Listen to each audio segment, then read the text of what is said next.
జూపూడి ప్రభాకర్ గారు నిన్న సాక్షి టీవీలో మాట్లాడుతున్నాడండి.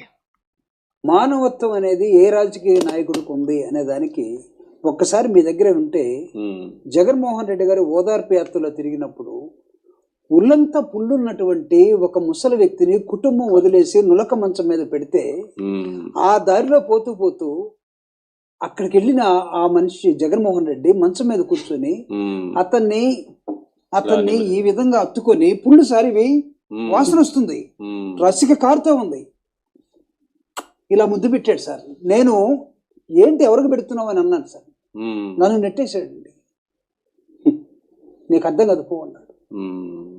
సార్ మన బస్సులోంచి కూడా ఒక వ్యక్తికి ఎవరు ఎలా వచ్చాడో చూడండి. అంటే ఎన్నో ఉన్నాయి సార్. నులక మంచం మీద ఉన్నటువంటి ముసలి వాళ్ళని వదిలేసినటువంటి ఒక ముసలవిడ పాడేరులో రాత్రి నానేసుకున్నటువంటి పున్నెళ్ళు అన్నం అంటాం, రాత్రి అన్నం పున్నెళ్ళు, పొద్దున్నే సద్దన్నం, దాన్ని తీసుకొచ్చి ఇది ఆల్రెడీ ఒక సంఘటన చెప్పాడు ఈయన 2019 ఎలక్షన్కి ముందు.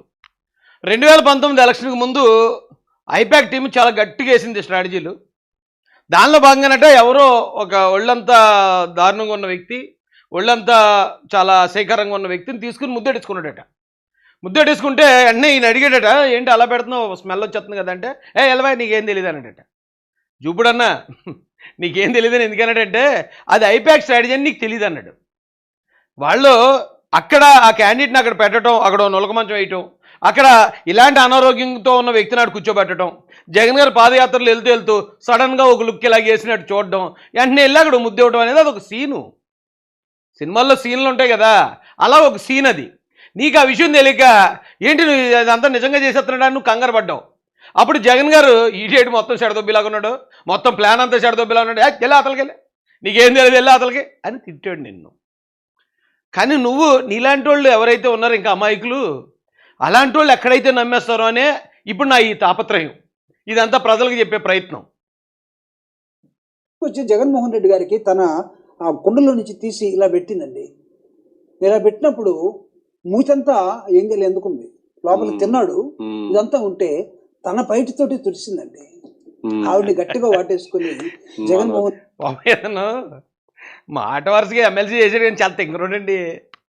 అవన్నీ స్క్రిప్ట్లు రాన్నయ్య. ఆ టైంలో 2019 ఎలక్షన్లో ఇదంతా స్క్రిప్ట్లు. ఒక పక్కన ఏంటయ్యి తేనెటీగలు వచ్చేస్తూ ఉంటాయి, అందరూ భయపడి పారిపోతూ ఉంటారు. కానీ జగన్మోహన్ రెడ్డి గారు మాత్రం స్లో మోషన్లో హీరోలు నడుచుకుంటూ వెళ్తుంటాడు. నిజానికి ఆ తేనెటీగలు కుట్టవన్న విషయం ఒక జగన్ గారికి ఐపాక్ మాత్రమే తెలుసు. అక్కడ ఉన్న నీలాంటి వాళ్ళు అందరూ పారిపోయి గంపలు తీసుకుని దాగున్నారు ఆ రోజు. ఇదంతా స్ట్రాటజీ అనే పాపం ఇలాంటి వాళ్ళు ఇతనికే తెలియలేదంటే ఇక పాపం వైసీపీకి ఓట్లేసే వాళ్ళకి అమాయకులకి ఏం తెలుస్తుందండి. ఇప్పుడు జగన్మోహన్ రెడ్డి గారి మానవత్వం గురించి చెప్తున్నాడు. మరి ఎందుకు చెప్తున్నాడు ఈ టాపిక్ నాకు తెలియదు, ఇంకా విందాం రండి. ఇలాంటి ఘటనలు మానవత్వాన్ని మీరు మొత్తం చంపేసి ఈ రాష్ట్రాన్ని జగన్మోహన్ రెడ్డి గారిని మీరు బాధ పెట్టిన తర్వాత కుటుంబాన్ని అప్పుడే వచ్చేస్తుంది, అప్పుడే ఏడుపు అన్న పెర్ఫార్మెన్స్ అసలు పీక్స్ అండి ఈవేళ మాత్రం. ఇప్పుడు దాకా ఎక్కడున్నాడో తెలియదు కానీ మొత్తం 100కి 100 మార్కులు కొట్టించాడు. మానవత్వం గురించి, జగన్ గారి మానవత్వం గురించి ఏడుతున్నాడండి పాపం మా అన్న. విచ్ఛిన్నం చేసిన తర్వాత రాజకీయాలు చేస్తారా లేకపోతే ఇంకేమైనా చేస్తారండి? నేను చూశాను కాబట్టి నేను చెప్తున్నాను. మానవత్వం ఉన్న మనిషిని మానవత్వం లేదనని మనుషులు సమాజం మనకు అవసరమా? చూడండి అతను ముఖం చూడండి, జగన్మోహన్ రెడ్డి గారు మొత్తం ఏ రోజైనా 6 గంటలు నిద్రపోయేలా కనపడతాడా? పీక్కుపోయిన ముఖం కనపడుతుందండి. ఆలోచించి తిరిగి వీళ్ళు మాత్రం హెలికాప్టర్లు తిరుగుతారు, కారులో తిరుగుతారు, ఒక్కొక్కడికి రకరకాలు తిరుగుతారు. అతను ప్రజల మధ్య నలిగిపోయి ఉన్నటువంటి ఒక వ్యక్తి అందిన 5 సంవత్సరాల్లో చేసిన పరిపాలన 2,75,000 కోట్ల రూపాయలు ఈ రాష్ట్రంలో పేదలకి. సార్ నిలబడ్డ వ్యక్తులు ఆయనకు అండగా ఈరోజు పేదలండి. ఆయనకి మానవత్వం లేదంటారా? ఎవడుకుందండి మానవత్వం? చూపించండి ఒకసారి. మాట్లాడుకోవచ్చు 100. చంద్రబాబు నాయుడు గారు ఈయన మాల మహానాడు అధ్యక్షుడిగా రాజకీయాల్లోకి వచ్చాడు. మాలల తరపున మాలల నాయకుడిగా వచ్చాడు వ్యక్తి. ఇతను తెలుగుదేశం పార్టీ అవకాశం ఇచ్చినప్పుడు తెలుగుదేశంలో ఎమ్మెల్సీ అయ్యాడు, తర్వాత వైఎస్ఆర్ కాంగ్రెస్ పార్టీలో చేరాడు, మళ్ళీ అక్కడ ఎమ్మెల్సీ అయ్యాడు. ఈరోజు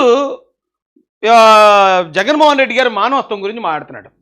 ఎందుకు వచ్చిందో మరి ఈ మానవత్వం టాపిక్ నాకే తెలియదు, కానీ నిన్నగాక మొన్నే సింగయ్య కారు కింద నలిగిపోతున్నా సరే ఆయన ప్రోగ్రాం ఏమాత్రం ఆపకుండా అతన్ని లాగి పక్కన పారేసి ఆ రాజకీయ కార్యక్రమానికి వెళ్ళిపోయినంత గొప్ప మానవత్వం జగన్మోహన్ రెడ్డి గారి దగ్గర ఉంది. అందుకే సార్ ఏడుతున్నాడు. సొంత బాబాయిని చంపిన వ్యక్తులను కూడా ప్రొటెక్ట్ చేసుకుంటూ అరెస్ట్ అవనివ్వకుండా కాపాడుకునేంత మానవత్వం. మళ్ళీ బాబాయిని కూడా ఏదో విషమిచ్చో లేకపోతే ఉరేసో లేకపోతే దిండు అడ్డు పెట్టి సినిమాలో చంపినట్టు చంపలే, ముక్క ముక్కలుగా నరికేశారు. అంత ముక్క ముక్కలుగా నరికేసిన వెనకేసుకొచ్చేంత గొప్ప మానవత్వం జగన్మోహన్ రెడ్డి గారిది. ఏ 2 ఐపాక్ వాళ్ళు క్రియేట్ చేసిన 2 సీన్లు చెప్తున్నాడు. అదే జుబ్బుడన్నా సినిమాలో క్యారెక్టర్లు వేస్తాం కదా, సినిమాలో ఇప్పుడు హీరో వచ్చి 100 ఎకరాలు పంచేస్తాడు అందరికీ, అది నిజంగా పనిచేసినట్ట. ఇది కూడా అంతే, ఐపాక్ సినిమా అది. నువ్వు ఆ సినిమా చూపించి మళ్ళీ ఇప్పుడు ప్రజలను మోసం చేయాలనుకుంటున్నావు. నిజంగా నువ్వు ఈ ఏడుపు ఇది దొంగ ఏడుపో నిజం ఏడుపో మొండేడుపో నాకు తెలియదు, కానీ ఆ రోజున దళితులు ఈ వైసీపీ నాయకుల చేతిలో చనిపోతున్నప్పుడు నువ్వు ఇలా ఏడ్చుంటే నీ ఏడుపుకి కాస్త అర్థం ఉండను. ఈవేళ నువ్వు జగన్మోహన్ రెడ్డి గారు నలిగిపోతున్నారా? వాళ్ళందరూ హెలికాప్టర్లు తిరుగుతున్నారు, మరి జగన్ గారు ఎందుకు ఆటోలు తిరుగుతున్నారా? జగన్ గారు ఏమైనా రిక్షా తొక్కుని తిరుగుతున్నాడా? లేకపోతే జగన్ గారు ఏమైనా హక్కుతున్నాడా? లక్షల కోట్ల అధిపతి ఆయన. ఆయన ముఖ్యమంత్రి కొడుకు, ముఖ్యమంత్రి చేశాడు, కొన్ని లక్షల కోట్ల ఆస్తికి వారసుడు అతను నువ్వేడుతున్నావేటి? ఏదో కర్ణమాడి సినిమాలో యేసుప్రభు చెప్పినట్టు నీ గురించి లేకపోతే నీ కుటుంబం గురించి ఏడు, అంతేగాని జగన్ గారి గురించి నువ్వేడుతున్నావేటి? అడిగేవాడు ఎవడో లేకగాని బుద్ధి ఉందా లేదా అసలు? అంత వయసు వచ్చింది ఏంటా ఉపయోగం? చెప్పుకునే పేరేమో మాల సామాజిక వర్గం నాయకుడిగా నువ్వు అక్కడికి వెళ్ళి కూర్చుంటావా? గత ప్రభుత్వ హయాంలో అంతమంది మాలల్ని మాదిగల్ని కలిపి ఓచకోతకు వస్తే అక్కడ అప్పుడెప్పుడు కూడా ఒక్క కన్నీటి చుక్క రాలేదు నీకు. ఈవేళ జగన్మోహన్ రెడ్డి గారిని ఎవరో ఏదో అనేస్తే ఇప్పుడు ఏడుతున్నావా? ఏం బతికిది? ఇది కూడా బతికేనా?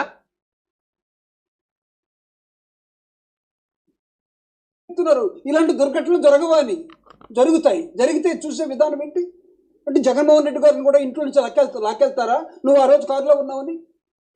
ఈ రాష్ట్రంలో ప్రజలు మాట్లాడకపోవచ్చు, మాట్లాడమని నేను అడుగుతా ఉన్నాను.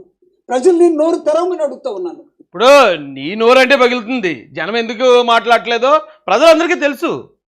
జగన్మోహన్ రెడ్డి గారు ఏంటి, ఆయన 2 లక్షల కోట్లు పంచాడు అన్న, మరి ఎందుకు ఓడిపోయాడు? ఎందుకు ఓడిపోయా? 2 లక్షల కోట్లు ప్రజలకు పంచిపెడితే మరి ప్రజలందరూ మళ్ళీ ఎక్కించాలి కదా ఆయన్ని. 151 సీట్లు ఉన్నవాడిని 11 సీట్లకి ఎందుకు కూర్చోబెట్టారు? మళ్ళీ సెంటిమెంట్ సీన్లు అండి. మళ్ళీ ఇతను ఇలాగ అంటుంటే మళ్ళీ ఆ ఈశ్వరు మా గుడ్డోడు ఉన్నాడు కదా, అడే లేదు పర్లేదు వచ్చుకోండి, ఎమోషనల్ అవ్వకండి అనేమో ఆడు ఓదార్పు. దానికి మధ్యలో ఈయన మా కాశ్మీర ప్రసాద్ గారు వచ్చి లేదు అప్పుడే కదా ఎవరో ఒక లైన్ కనపడితే దిగి సొంత తల్లిని చెల్లిని బయటపోతే వాళ్ళిద్దరూ పొలవమని ఏడుతూ ఉంటే మా రండి ఆస్తి వేళ ఉంటుంది రేపు పోతుంది, డబ్బులు ఏమైనా శాశ్వతం ఏంటి మనకి, దామా షర్మిల నీకేం కావాలో తీసుకుని పట్టుకెళ్ళి ఆడపిల్లవే, నువ్వు సంతోషంగా ఉంటేనే మేము సంతోషంగా ఉంటాం అనే మానవత్వం లేదా ఆయన దగ్గర. తల్లి ఈవేళ జగన్మోహన్ రెడ్డి గారిని ఎంత ప్రేమగా చూసేది ఆవిడ. అలాంటి తల్లి ఇప్పుడు దగ్గర లేదు, ఆవిడకి ఏం కావాలో చూసామని ఆయన చేసే పరిస్థితి లేదు జగన్మోహన్ రెడ్డి గారి దగ్గర. ఆయన మానవత్వం అట, ఆయన సిద్ధాంతి ఈయన వేదాంతి, ఈయన వచ్చి ఆయన గురించి ఏడుతాడట. భలే రోళ్ళు ఉన్నారా బాబు.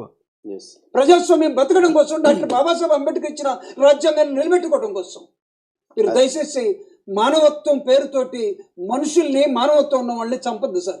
రైట్, మీ గొంతుని అలానే ఉంచండి.